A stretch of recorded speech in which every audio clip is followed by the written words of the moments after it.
ಈ ದೂರ ಪೋಯ್ನ್ಯ ಅವು ಎಂಕಲ್ನ ಪ್ರೀತಿ ಶಾಶ್ವತ ಆತ ಎಂಕಲಿನ ಪ್ರೀತಿ ಅಮರ ಆತ ಅಂಚೆನ್ನ ಲವ್ವರ್ನ ಪುದರ್ನ ಯಾನ್ ಮರಾಟು ಕೆತ್ತೀನಿ ಈ ನಿನ್ನ ಲವ್ವರ್ನ ಪುದರ್ನ ಮರಾಟು ಕೆತ್ತುನೆಕ್ ಲವ್ವರ್ನ ಪುದರಡೆ ಒಂಜಿ ಮರ ನಡ್ಲಯ ಹೌದು ಹೇಗ್ಯ ಅವು ಎಲ್ಲ ಜಾಲಿ ನಾನು ಬುಡ್ದು ಬೋನಾಗ ನಿಕ್ ಬಲ್ದೆ ತೊಂಡ್ರೆ ಸುಲಭ ಆಪುನು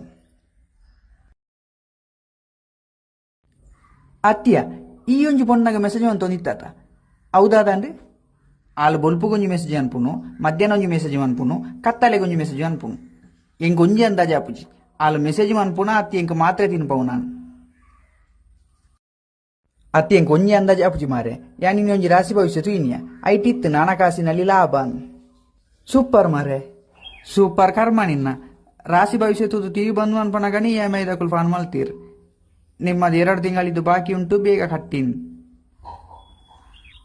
ಅವು ಕೆಲವೇರೆ ಸತ್ಯ ಆಪುನ್ ಕೆಲವೇರೆ ಸುಳ್ಳಾಪುನ್ ಅಂಚಮುರ ನೀ ಅಜ್ಜೇರ್ನ ರಾಶಿ ಭವಿಷ್ಯ ಅಡಿಜಾಂಡ ದೂರದ ಪ್ರಯಾಣ ಕಡಿಮೆ ಖರ್ಚು ಅಲೆ ಬಂಧುವನ್ನು ಸಂಧಿಸುವಿರಿಂದು ಅವು 2 ಪಂಡನ 2 ಪನ್ನೇರ ಪೋನಗನೇ 6 ತೀರ್ದೀರ್ 6 ದಾನೆ ತೀರ್ನಿ ಅವೇ ಅಲೆ ಬಂಧುವನ್ನು ಸಂಧಿಸ್ಯಾರೆ ಬೊಕದಾದವಂತಾರು ಬೊಕ ಪುನೊಂದು ಎತ್ತಿಯರೆ ಪುಂಡ ಪೊತ್ತಾಯಿನಿ ನಮಸ್ತೆ ಗುರುಜಿ ನಿಮ್ಮ ಹತ್ರ ಒಂದು ಕೇಳಲಿಕ್ಕಿತ್ತು ಏನ್ ಕೇಳ್ಬೇಕು ಅಂತ ಇದೆ? ನಮ್ಮ ಮನೆಯ ಮಂಗುಪುಚ್ಚೆ ಮತ್ತು ಎದುರು ಮನೆಯ ಗಂಟಪುಚ್ಚೆ ಲವ್ ಮಾಡ್ತಾ ಇತ್ತು. ಹಾಗೆ ಅವರಿಬ್ಬರು ಒಟ್ಟಿಗೆ ಬರ್ತಾ ಇರುವಾಗ ಮೀನಿನ ಬಸಿರಿನ ಟೆಂಪದಡಿಗೆ ಬಿದ್ದು ಗಂಟಪುಚ್ಚೆ ಸತ್ತು ಹೋದದ್ದು ಗುರೂಜಿ.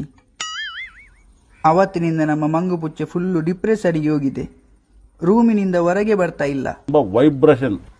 ಹೌದೌದೌದು. ಮೀನಿನ ಮುಟ್ಟೆಯನ್ನು ನೋಡುವಾಗ ಒಮ್ಮೊಮ್ಮೆ ವೈಬ್ರೇಷನ್ ಆಗ್ತದೆ. ಅದಕ್ಕೆ ಬೆವರು ಜಾಸ್ತಿ ಬರ್ಬೋದು. ಬೆವರು ಬರುತ್ತಾ?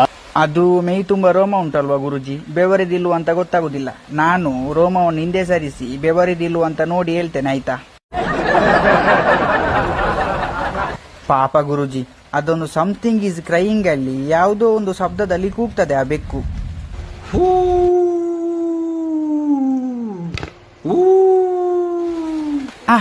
ಇದೇ ತರ ಕೂಗುದು, ಕರೆಕ್ಟ್. ಅದಲ್ಲಿರ್ಲಿ, ಈಗ ನನ್ನೊಂದು ಸಮಸ್ಯೆ ಹೇಳ್ಬೇಕಿತ್ತು. ಏನ್ ಕೇಳ್ಬೇಕು ಅಂತ ಇದೆ?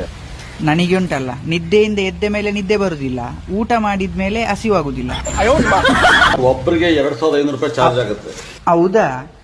ಈಗೇಗೂ ನಂಗೆ ನಿದ್ದೆ ಬರುದಿಲ್ಲ, ಮತ್ತೆ ನಿಮಗೆ 2500 ಕೊಟ್ರೆ ಮತ್ತೆ ಸಹ ನಂಗೆ ಸರಿಗಟ್ಟ ನಿದ್ದೆ ಬರ್ಲಿಕ್ಕಿಲ್ಲ.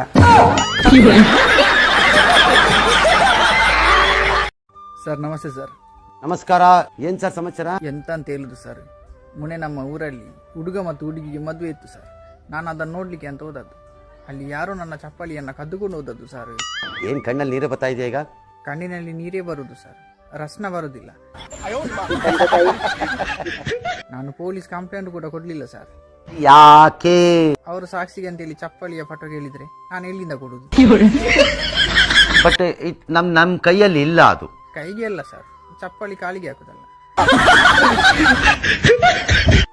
ಒಂದು ಜೋಡಿ ಸೇರುವುದನ್ನು ನೋಡ್ಲಿಕ್ಕೆ ಹೋಗಿ ನನ್ನ ಜೋಡಿ ಚಪ್ಪಲಿಯನ್ನು ಕಳ್ಕೊಂಡೆ ಸರ್. ಪ್ರಾಬ್ಲಮ್ ಅದೇ. ಅಮ್ಮ ಮದುವೆಯಲ್ಲಿ ಹುಡುಗಿ ಹೊಡ್ಲಿಕ್ಕೆ ಅಂತೇಳಿ 200 ರೂಪಾಯಿಯನ್ನು ಕವರಲ್ಲಿ ಹಾಕಿ ಕೊಟ್ಟಿದ್ರು. ನಾನು ಆ ಕವರಿಂದ ಹಣವನ್ನು ತೆಗೆದು ಚಪ್ಪಲಿ ತಗೊಂಡು ಬಂದ. ಪಾಪ ಹುಡುಗಿಗೆ ಕವರ್ ಇಲ್ಲ. ಸೂಪರ್. ಇಸ್ಮಾಯಿಲ್ ಹತ್ರ 200 ರೂಪಾಯಿ ಇದ್ದ ಚಪ್ಪಲಿಯನ್ನು ಚೊರೆ ಮಾಡಿ 150 ರೂಪಾಯಿಗೆ ತಗೊಂಡದ್ದು ಸರ್. ಅದನ್ನು ಅವನ ತಿಗಳಿಗೆ ಇಟ್ಟಾಯ್ತು. ಅನ್ನಾರು ಕಳಿಸ್ತೀನಿ, ಪಾದಾನು ಜೆರಾಕ್ಸ್ ಮಾಡಿಸಿ ಕಳಿಸಿ. ಅವನು ಬರ್ಕತ್ತಾಗೋದಿಲ್ಲ ಸರ್, ಅವನ ಕಾಲಲ್ಲಿ ಗ್ಯಾರಂಟಿ ಪುರಿ ಗಜ್ಜೆ ಆಗ್ತದೆ.